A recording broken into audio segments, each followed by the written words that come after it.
Hello and welcome to this video tutorial on the Tadano online tools, where I will explain a little about the working range tool.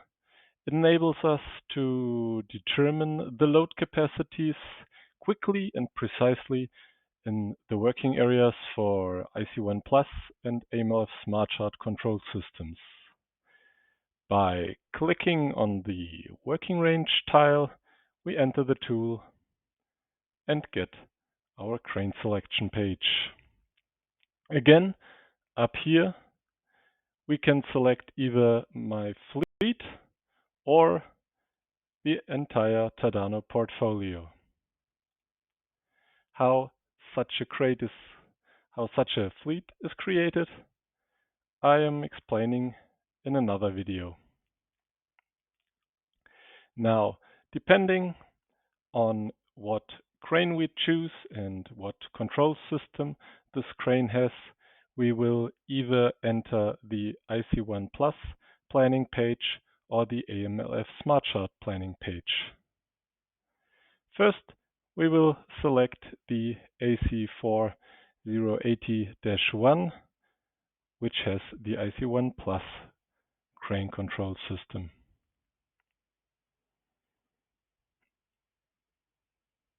Now we are on the planning page and we see up here some configurations that we have to input.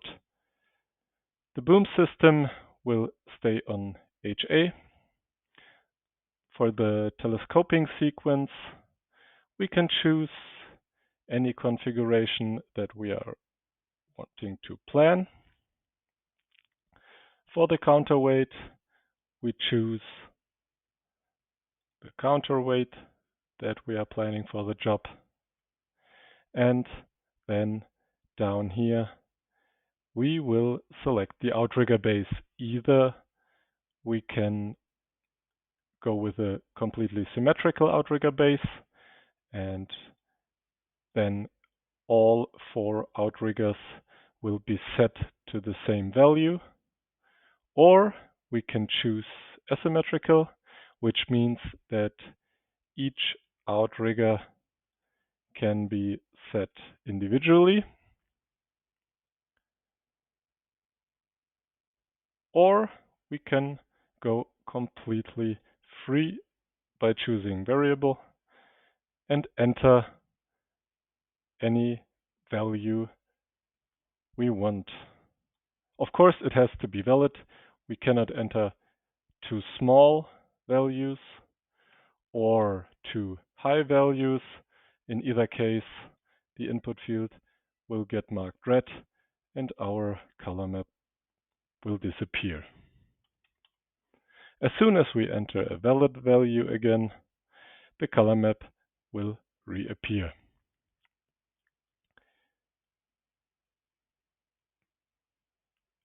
When we hover over this color map with the mouse, we see in this red box the exact lifting capacity value for this place we are currently marking.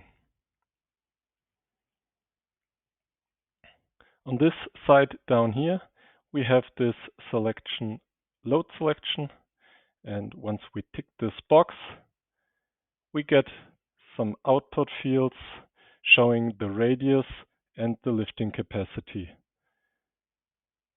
This way, we can, for example, compare 2 working areas or just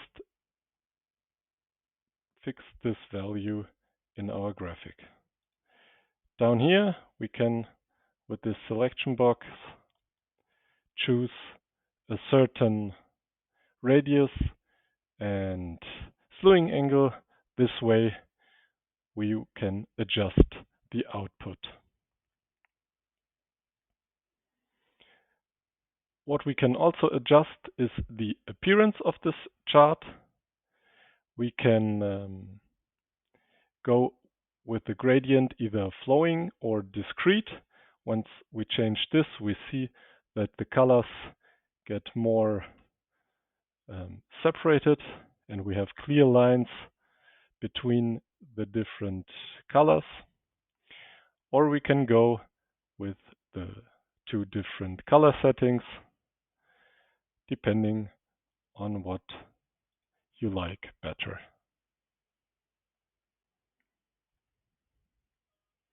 We will return to the crane selection page, and now we will choose a crane with the AMLF control system to see what that planning page looks like. I'd like to choose the AC5220-1 in this case.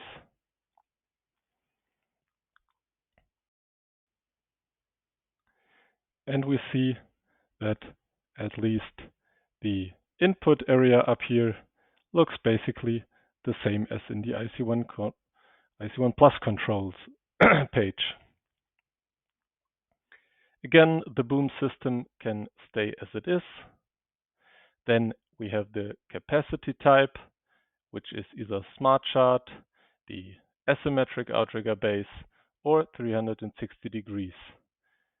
I will leave this to Smart Chart and come back with an explanation later about the other two. Telescoping sequence, again, we have a list and can choose whatever configuration we are trying to plan. Counterweight, we'll select what we need for the job, and then the outrigger base again. It can be either symmetrical, meaning all four outriggers will be adjusted at the same time, or we can go with the asymmetric configuration and choose a value for each outrigger individually.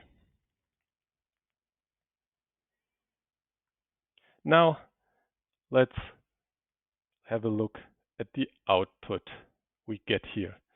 It looks a little bit different than in the IC1 control, and this is because the Smart Chart function is based on pre-calculated load charts. These pre-calculated load charts are for 5 characteristical slewing areas, which are marked by A, B, C, D, and E. And for these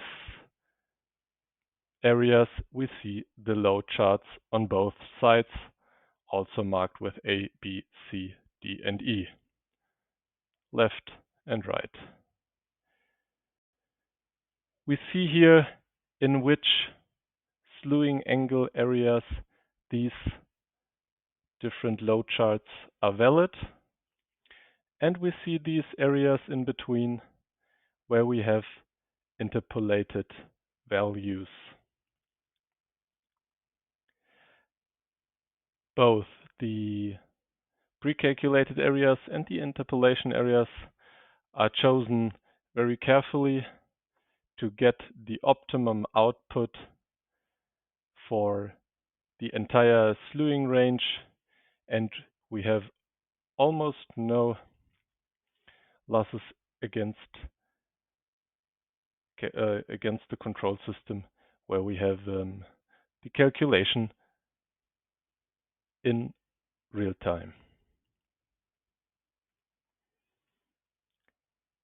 We see these output boxes as we saw them before, and again down here we can adjust the radius and the slewing angle to get the output for a certain region of interest.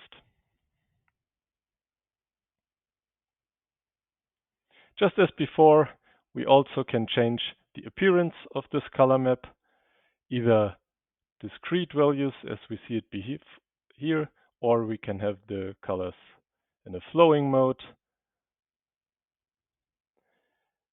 We can set the color map as it is appearing in the crane control or the standard, depending on what you like better.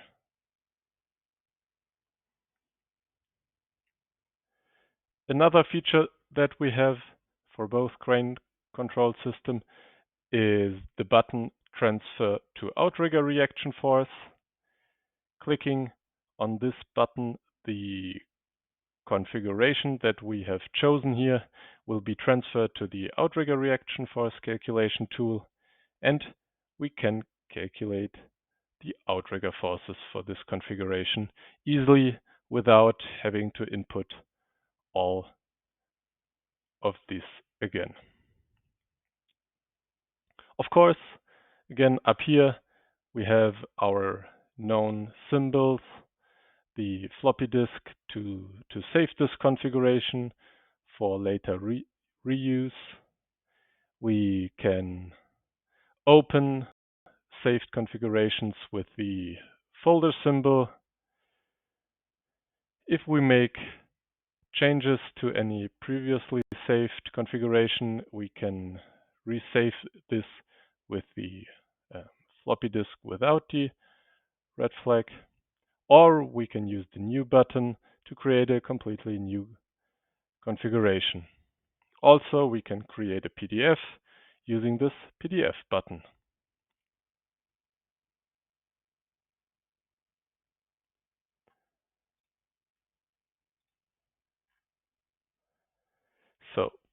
So much for my explanation about the working range tool. I hope you've learned some interesting features and you can use it to your benefits.